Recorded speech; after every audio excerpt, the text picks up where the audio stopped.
everybody, welcome back. Welcome your faces back to the Clem ASMR YouTube channel. Now, I apologise, today's video is a little later. I got home from work and took the dogs on a bit of a walk because they needed a bit of a walk this week.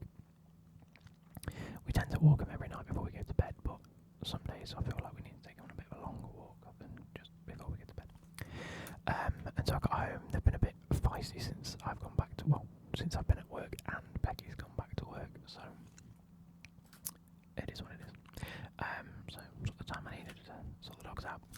Today's video we are going to be talking about the World Cup host cities. We'll talk about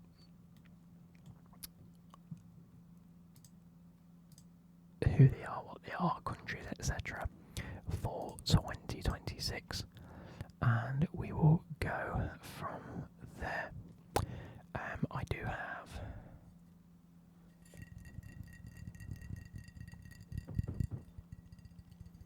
a Inches medium apple cider. I quite like this, to be fair. I had this one before as part of me trying to find a cider that I liked as much as the one that I did in Iceland back in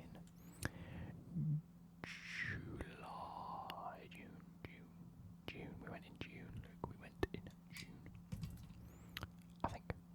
Yes, I went in June. July was Becky's birthday. I went to Blackpool. I've got some ice in a glass.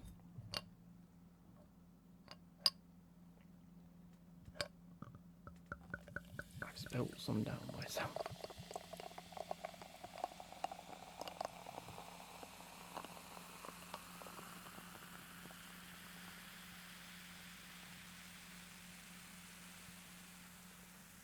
And again, these traps are going to smell like cider now. This is my lovely Beaver Town glass neck oil. Where is it? Oh, it just says Beaver Town, it doesn't even say neck oil. Yeah. We get these from pubs. Number one, I don't drink neck oil IPA. Number two, I didn't even steal the glass. You know, it's like a common thing in the UK to steal pub glasses. I haven't stole this. Ironically, this was given to Becky after she won a prize at minigolf. And the people were like, we actually haven't got any prizes to give out. Do you want one of our glasses? And I went, yeah, we do.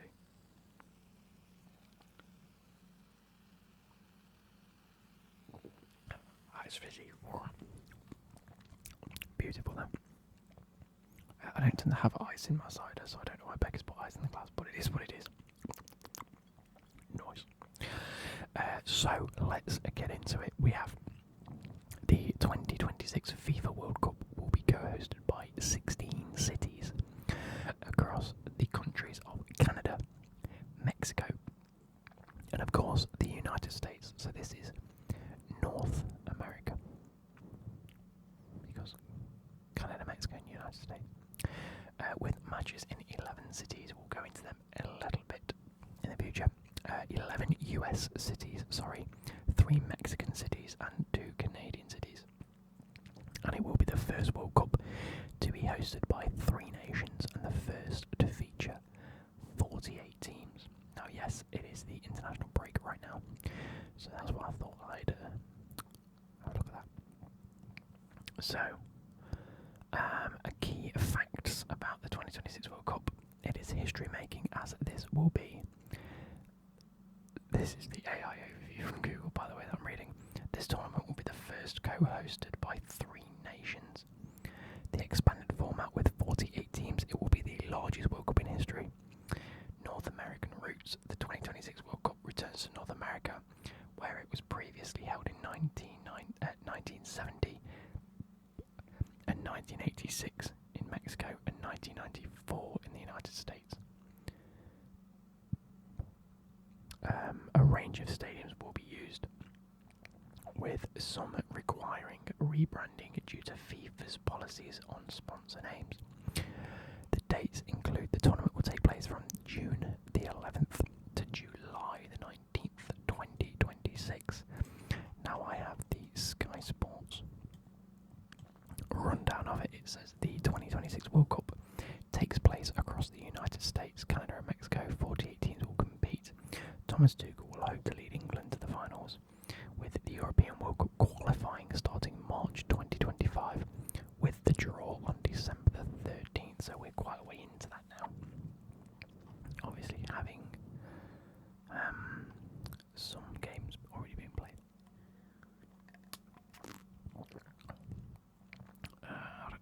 It will be the 23rd edition of the World Cup, being held across the United States, Canada and Mexico, yes. So here we go.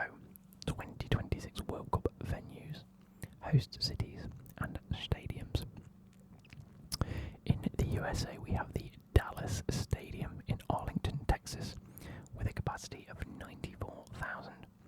The New York, New Jersey Stadium, East Rutherford, New Jersey, with a capacity of 82,500. The Atlanta Stadium in Atlanta, Georgia, with a capacity of 75,000. The Kansas City Stadium in Kansas City, Missouri, holding 73,000. The Houston Stadium in Houston, Texas, with a capacity of 72,000. The San Francisco Bay Area Stadium in Santa Clara, California, 71,000 people. The Los Angeles Stadium in Inglewood, California, that can hold 70,000.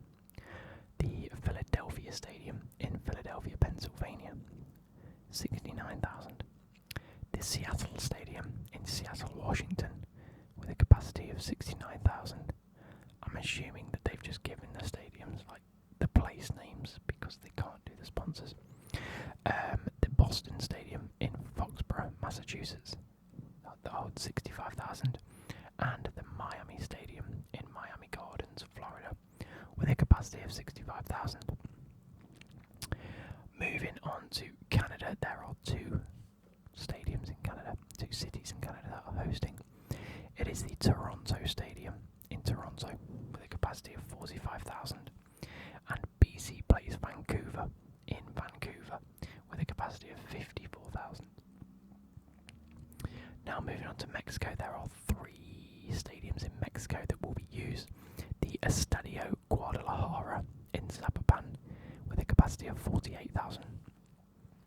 The Estadio Monterrey in Guadalupe, with a capacity of 53,500. And the Estadio Azteca Mexico City in Mexico City, with a capacity of 83,000. Fantastic. That's brilliant. That's really cool. So what is the format? A bumper lineup of nations mean there will be 104 matches for football fans to feast on. 40 more than in Qatar. As a consequence, the knockout stage will start with a round of 32 instead of a round of 16. The previous format of 32 teams in 8 groups has been replaced by one featuring 12 groups of 4.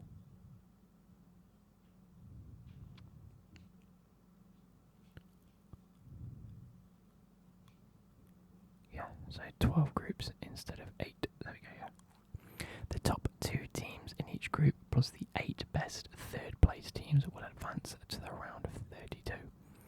Looking at the FIFA Men's World Rankings, Argentina still top of the rankings, Spain in second, France in third, England in fourth, Brazil in fifth, Portugal in sixth, seventh is the Netherlands, 8th is Belgium, 9th is Germany, and 10th is Croatia. Italy then are in 11th, 12th is Morocco, 13th is Mexico, one of the host states. So they're the highest of the host states. Colombia is in 14th, 15th is the USA. So again another host state slash host country. They're actually 2 below and actually really quite close. There are 18 points between them. So I'm assuming that there is a chance that USA could go above Mexico in the rankings. Maybe Mexico have gone up 4 places. That's pretty cool. Then Uruguay in 16th, Japan in 17th, Senegal in 18th, Switzerland, and Iran is actually the 20th highest ranking team. That's mental. Iran rank higher than Denmark, Austria, Turkey, and Canada. So yeah, Denmark are in 21st, Austria 22nd, the Korea Republic are in 23rd, Australia 24th, Ecuador 25th, Ukraine 26th, Turkey or Turkey in 27th, and then 28th is Canada. So that's the last of the host nations in 28th place. Sweden are 29th and Panama are 30th. Panama rank higher than Wales. I don't think these rankings are correct. But yeah, let's hope to see how it works. The finalist slots are divided as follows. You get 8 from the AFC, 9 from the CAF, 6 from the CONCACAF, 6 from the CONMEBOL, 1 from OFC, and 16 from UEFA, which is European teams. I'm not going to go through all the rankings correctly because qualifiers are still being played, etc. Like I said, the draw will be on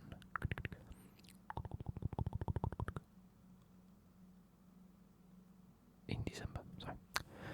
13 of the 48 places of the tournament have already been secured.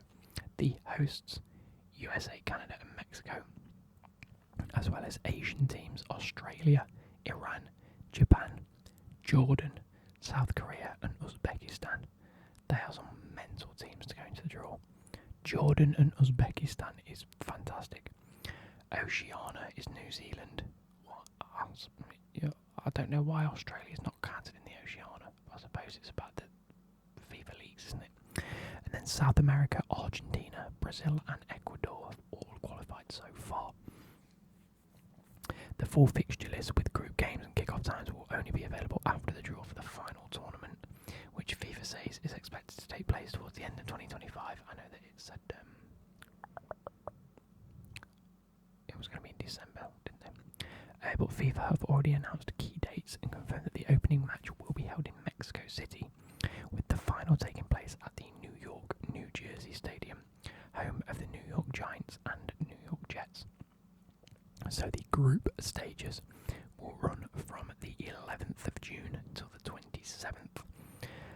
The round of 32 will take place from the 28th to July the 3rd, and the round of 16 will take place from July the 4th to the 7th.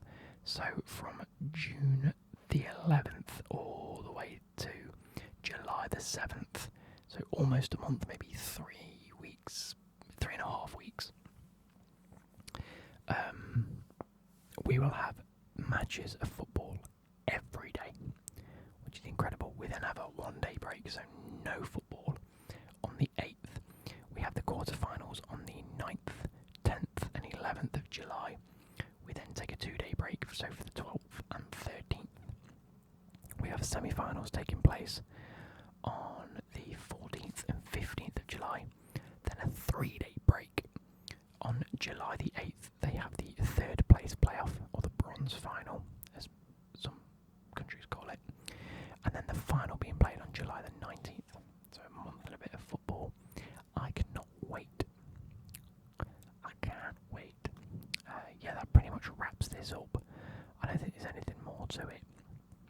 We will hopefully see more stuff in the future. About the World Cup, obviously I'll do my predictions. I'm going to aim for my predictions to be done. When did it say? So the competition starts June the 11th, so start of June. The start of June, I'll do my England team prediction, my squad prediction, and my results prediction, and how I think the group stages and therefore the finals are going to go. So, I hope you guys have enjoyed. I'm going to sit and enjoy my beer now.